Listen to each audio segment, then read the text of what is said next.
என்னாச்சு? எங்க எல்லாரும் ஓடிக்கிட்டு இருக்காங்க? என்னது? எங்க இருந்து இவ்வளவு பாம்பு வந்தது? ஆமா, இங்க இருந்த சுசிலா எங்க? வணக்கம் மக்களே, வெல்கம் டு ஸ்டோரி டிராப்ஸ். நான் உங்கள் யாஜி. இன்னைக்கு நம்ம கரு தொடர் கதையோட பார்ட் 10 வீடியோ தான் பார்க்க போறோம். ஆல்ரெடி இந்த கதையோட 9 பார்ட் அப்லோட் பண்ணியிருக்கோம். அந்த வீடியோவை பார்க்காதவங்க அந்த வீடியோ பார்த்துட்டு இந்த வீடியோ பாருங்க. அப்பதான் இந்த கதையை உங்களால முழுமையா புரிஞ்சுக்க முடியும். வாங்க இப்ப கதைக்குள்ள போகலாம். உங்கள் கண்களை மூடுங்கள். இக்குறளுக்கு உங்கள் கற்பனைகள் உயிர் விடுங்கள். அத்தியாயம் 17. மயானபுர கிராமம். இன்று இரவு 9 மணி. ஒரு பாம்பு சுசிலாவை துரத்துது. சுசிலா பயத்துல தன் வயித்துல இருந்த அந்த 7 மாத குழந்தைய தாங்கி பிடிச்சிக்கிட்டே ஓடிக்கிட்டு இருக்கா. அந்த பாம்பு விடாம துரத்திக்கிட்டு இருக்கு. சுசிலா ஒரு ஆத்தங்கரையை நெருங்குறா. அந்த ஆத்துல வெள்ளம் கரை புரண்டு ஓடிக்கிட்டு இருக்க, மறுபுறம் பாம்பு துரத்திக்கிட்டு இருக்க. இப்ப எந்த பக்கம் போறதுன்னு தெரியாம குழப்பத்தோட நடுவுல மாட்டிக்கிட்டு நிக்கிறா. அந்த பாம்பு சுசிலாவை நெருங்குது. கிட்ட வந்த அந்த பாம்பு சர்ன்னு எட்டி சுசிலாவை கொத்துது. சுசிலா மயங்கி விழுகிறா. மறுபக்கம் திலக், நிரஞ்சன், பிரபாகரன், பரத் 4 பேரும் அந்த பாம்புகளுக்கு மத்தியில அங்கங்க செதறி ஓடிக்கிட்டு இருக்கிற கூட்டத்துக்குள்ள சுசிலாவை தேடுறாங்க. சுசிலா, சுசிலா, எங்க போனீங்க? சுசிலா, அக்கா எங்க போனாங்க? அந்த கூட்டத்துக்குள்ள சுசிலா இல்லாம இருக்க அவங்க 4 பேரும் தனித்தனியா போய் ஒவ்வொரு பக்கமா சுசிலாவை தேடுறாங்க. அப்போ பிரபாகரனை கொத்தாரி தெரியாம இடிக்கிறான். அந்த நேரம் கொத்தாரியும் பிரபாகரனும் நேருக்கு நேர் சந்திச்சுக்கிறாங்க. ஐயா, நீங்களா? நீங்க எப்படி இங்க? இப்பதான் கொத்தாரி இங்க வந்தேன். அம்மா, இங்க என்ன நடக்குது? ஐயா, நீங்க அந்த ஊரை விட்டு போனதுக்கு அப்புறமா நிறைய நடந்துருச்சுங்கய்யா. எல்லாத்தையும் நான் நாளைக்கு பொறுமையா உங்களுக்கு விளக்குறேன். இப்போ ஊர் தலைவரை நான் இங்க இருந்து பத்திரமா கூட்டிட்டு போகணும். நான் வரேங்கய்யா. அப்படி சொல்லிட்டு கொத்தாரி அங்க இருந்து பதட்டமா புறப்படுறான். பிரபாகரன் சுத்தியும் முத்தியும் பாக்குறாரு. அப்பதான் அவருக்கு ஒண்ணு புரிய வருது. அவரை சுத்தி ஓடிக்கிட்டு இருக்கிற பாம்புகளால எந்த ஒரு ஆபத்தும் யாருக்கும் வரலன்றத அவர் புரிஞ்சுக்கிறாரு. அத உறுதி பண்றதுக்காக பயத்துல ஓடிக்கிட்டு இருந்த அவரு டக்குன்னு கண்ணை மூடி அப்படியே சில மாதிரி நிக்கிறாரு. அப்ப ஒரு பாம்பு வேகமா அவரை நோக்கி வருது. அவர் கிட்ட வந்ததும் அந்த பாம்பு அவரோட கால்ல ஏறுது. அவரோட உடம்ப சுத்தி மெல்ல மெல்ல மேலே ஏறுது. அதை பார்த்த திலக் அப்படி கத்திக்கிட்டே அவரை நோக்கி ஓடி வர கண்ணை மூடி இருந்த பிரபாகரன் டக்குன்னு கண்ணை திறந்து, இல்ல, அங்கேயே நில்லு, கிட்ட வராத. அப்படி சொல்லிட்டு பிரபாகரன் ஆடாம அசையாம நிக்கிறாரு.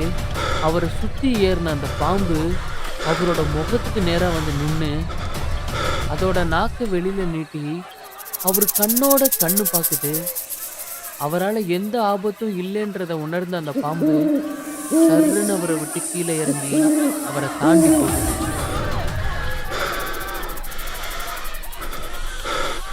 பிரபாகரன் பெருமூச்சு விட திலக் ஒன்றும் புரியாம பிரபாகரன் கிட்ட, என்னமாமா இங்க என்ன நடக்குது?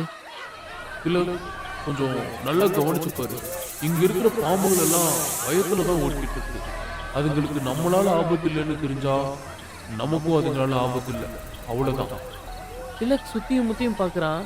இதை புரிஞ்சுக்கிட்ட உடனே திலக் வேகமா பஞ்சாயத்து மேடையில ஏறி நின்று, எல்லாரும் ஒரு நிமிஷம் நான் சொல்றதை கேளுங்க. யாரும் ஓடாதீங்க. இந்த பாம்புகளால நமக்கு எந்த ஆபத்தும் இல்ல. ஓடாதீங்க, சொல்றதை கேளுங்க ப்ளீஸ். அப்படியே நில்லுங்க. எவனும் சொல்றதை கேட்க மாட்டானே. அப்படி திலக் கத்திக்கிட்டு இருக்க யாரும் அவன் பேச்ச காதிலே வாங்காம அங்கேயும் இங்கேயும் ஓடிக்கிட்டு இருக்காங்க. அப்போ ஊர் தலைவர் அந்த மேடையில ஏறி, எல்லாரும் ஒரு நிமிஷம் அப்படியே நில்லுங்க. ஊர் தலைவர் அப்படி சொன்னதும் எல்லாரும் அப்படியே நிக்கிறாங்க. யாரும் ஓடாதீங்க. இந்த பாம்புகளால நமக்கு எந்த ஆபத்தும் இல்ல. மக்கள் எல்லாரும் குழப்பத்தோடையும் பயத்தோடையும் அதிர்ந்து போய் நிக்க, அப்ப அந்த மேடை மேல பிரபாகரனும் ஏறாரு. மக்கள் எல்லாரும் பிரபாகரனை பார்த்ததும் பயங்கரமா ஷாக் ஆகுறாங்க. அம்மா, ஆளுக்கு என்னாச்சு? ஊர் மக்கள் ஆடாம அசையாம அதிர்ச்சியில நிக்க, அந்த நேரம் அந்த பாம்புங்க எல்லாம் மெல்ல அந்த கூட்டத்தை விட்டு விலகி பக்கத்துல இருக்கிற காட்டு பகுதிக்குள்ள போகுது. மக்கள் எல்லாரும் பெருமூச்சு விடுறாங்க. ஊர் தலைவர் பிரபாகரனை பார்த்து சிரிக்கிறாரு. பிரபாகரன் ஊர் தலைவரை பார்த்து தலையை அசைக்கிறாரு. எல்லாரும் எல்லா பிரச்சனையும் முடிஞ்சிருச்சுன்னு நிம்மதியில இருக்க, அப்ப பரத் அவன் பக்கத்துல இருந்த நிரஞ்சன் கிட்ட, பிரதர், இப்ப அக்கா எங்க போயிருப்பா? அதான் பிரதர், எனக்கும் தெரியல. அவங்க 2 பேரும் மேடை மேல நிக்கிற திலக் காதுக்குள்ள வந்து குசு குசுன்னு பேசிக்கிட்டு இருக்க, அப்போ ஊர் தலைவர் அவங்க கிட்ட என்னாச்சு? சுசிலா காணாம போன விஷயத்த ஊர் தலைவர் கிட்ட சொல்றாங்க. அத்தியாயம் 18. இன்று மயானபுர கிராமம். சில மணி நேரங்களுக்கு பின் சுசிலா ஆத்தங்கரையோட மறுபக்கம் ஒரு குகைக்குள்ள மயங்கி கிடக்கா. அந்த சத்தம் கேட்டதும் சுசிலா அதிர்ந்து போய் எந்திக்கிறா. அவளோட எதிரில் அன்னைக்கு அவ வீட்டுக்கு வந்த அதே கிழவி, அதே மாதிரி அவ சேலம் முந்தியால முக்காடிட்டபடி நிக்க, அந்த கிழவிய பார்த்த சுசிலா, நீங்களா?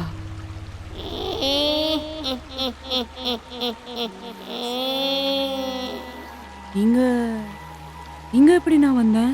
இங்க இல்ல சுசிலா, நீ இந்த கிராமத்துக்கே வந்திருக்க கூடாது. என்ன சொல்றீங்க நீங்க? ஆமா, அந்த பாம்பு என்னை கொத்துச்சே. அப்படி சொல்லி சுசிலா அந்த பாம்பு கொத்துன இடத்த பாக்குறா. பாம்பு கொத்துனதுக்குண்டான தடயமே இல்ல. அடையாளம் கூட இல்லாம இருக்க, பயப்படாத, உனக்கு இப்ப எந்த ஆபத்தும் இல்ல. ஓ, ரொம்ப நன்றிமா.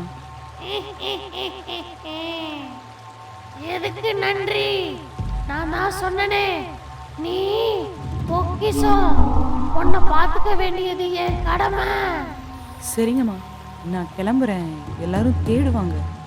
சுசீலா, பத்திரமாயிரு. உனக்கும் உன் குழந்தைக்கும் அழிவு காலம் ஆரம்பிச்சிருக்கு. என்ன அழிவு காலமா? என்ன உளறீங்க நீங்க? சுசீலா, உன்னை எல்லாரும் இங்க பத்திரமா பாத்துக்கிறதே உன்னையும் உன் குழந்தையும் அழிக்கிறதுக்காக தான். இதை கேட்டதும் சுசிலா அதிர்ந்து போறா. அவ வயித்துல கைய வைக்க அந்த குழந்தை வயித்தை உதைக்கிறான். என்னாச்சு? குழந்தை உதைக்கிறானா?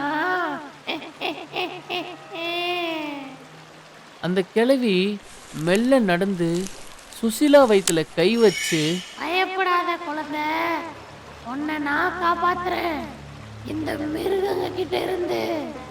மா, நீங்க எதேதோ சொல்றீங்க, எனக்கு ஒன்றும் புரியல. ஆனா நான் என் ராஜாவை நம்புறேன். அவன் எனக்கு எந்த ஆபத்தும் வர விட மாட்டான். அடி பைத்தியக்காரி, பைத்தியக்காரி.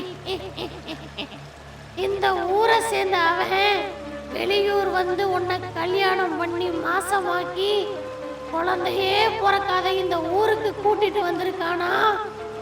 அதுல இருந்தே தெரிய வேணாமா உனக்கு? சுசிலா ஒன்றும் புரியாம குழப்பத்தோட நிக்கிறா.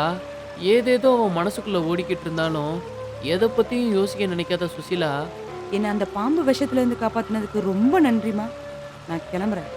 சுசீலா, இங்க இருந்து போறதுக்கு முன்னாடி ஒரு விஷயத்த நல்லா மனசுல வச்சுக்கோ. இனி உன்னை சுத்தி ஆபத்து இருந்துகிட்டே இருக்கும். அதுல இருந்து உன்னையும் குழந்தையும் காப்பாத்திக்கணும்னா என்ன தேடி வா. நீ வரலனா நானே உன்னை தேடி வருவேன். நீங்க எதுக்கு என்ன தேடி வரணும்? என் மேல உங்களுக்கு என்ன அக்கறை? நான் போட்ட அந்த ஒரு நேர சோறுக்காகவா? 10 வருஷத்துக்கு முன்னாடி இந்த ஊரு பொண்ணுங்களுக்கு நடந்தது உனக்கு நடந்துடக்கூடாதுன்னு நினைக்கிறேன்டி, பைத்தியக்காரி. அவங்கள காப்பாத்துற முயற்சியில தான் நான் தோத்துட்டேன். ஆனா உன்னை காப்பாத்தியே தீருவேன். அப்படி என்ன நடந்துச்சு 10 வருஷத்துக்கு முன்னாடி? வலி, நரபலி. சுசிலா அதிர்ந்து போறா. அவளோட முகம் முத்து முத்தா வேர்க்குது. அவளோட இதய துடிப்பு அதிகரிக்குது. மாசமா இருக்கிற பொண்ணுங்களை வசியம் பண்ணி அவங்க வயிற்றுல இருந்த பச்சில குழந்தைகளை எடுத்து நரபலி கொடுத்தானுங்க. யார் இதெல்லாம் பண்றது? நான் நம்பின ஒவ்வொருத்தவனுங்களும் நீ இப்ப நம்புற அதே ஆட்கள். யார சொல்றீங்க? ஆபத்து உன்னை தேடி உன்கிட்ட நெருங்கும் போது உனக்கு தெரியும். நேரம் வரும்போது உனக்கே எல்லாம் புரியும்.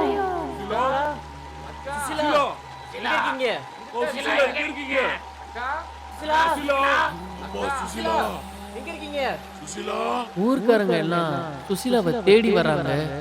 சுசிலா அதிர்ச்சியோட அவங்கள பார்த்துட்டு டக்குன்னு திரும்ப எதிரில் இருந்த அந்த கிழவி காணாம போகுது. அந்த கிழவி சுசிலாவை பாதுகாக்க காரணம் என்ன? உண்மையிலேயே இந்த கிராமத்துல நரபலி கொடுக்கப்பட்டுச்சா?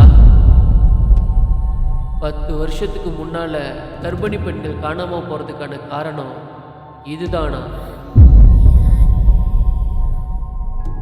இனி வரும் அத்தியாயங்களில் தொடரும். இந்த வீடியோ உங்களுக்கு பிடிச்சிருந்தா லைக் பண்ணுங்க, உங்க ஃப்ரெண்ட்ஸுக்கு ஷேர் பண்ணுங்க, உங்க கருத்துக்களை கீழே இருக்கிற கமெண்ட் பாக்ஸ்ல பிங் பண்ணுங்க. மறக்காம நம்ம ஸ்டோரி டிராப் சேனலை சப்ஸ்கிரைப் பண்ணுங்க. நன்றி.